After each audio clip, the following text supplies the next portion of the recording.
खूब शीघ्र जैविक पद्धति उत्पादित चाउल हेब अबढ़ा कृषि मेलारे एभली किछि सूचना देइछन्ति कृषि विभाग प्रमुख सचिव अरविंद पाढ़ी।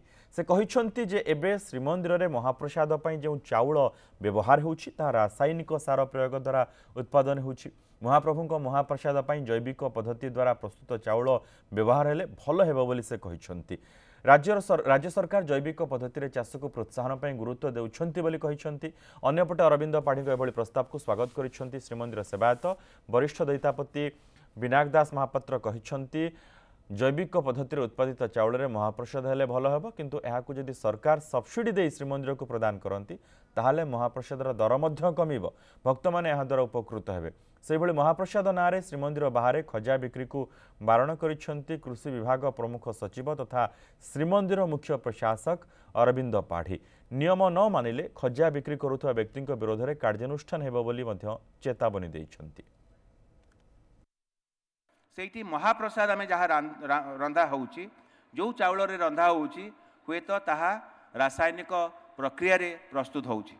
आम आगामी दिन रे ताकू केभली भाव में जैविक पद्धति रे चाष करवा ता उपरे आमे गुरुत्व देबू।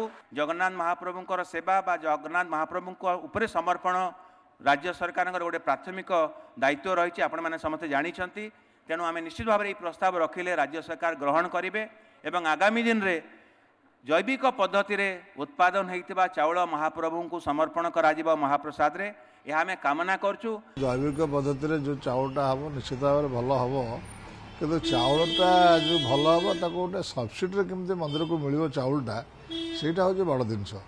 तेणुक चाउलटा सब्सिडी मिलवा दरकार एवं रेटा से अनुसार प्रसादटा सुहाइला भाया भक्त मान दवा दरकार। यहीटा टे गुरुत्व दिगला निश्चित भाव में भक्त मैंने आनंद पाइबे और महाप्रभु पाखे जो जिनसटी लगे सी भी भल और उच्च मानर जिनस लगे।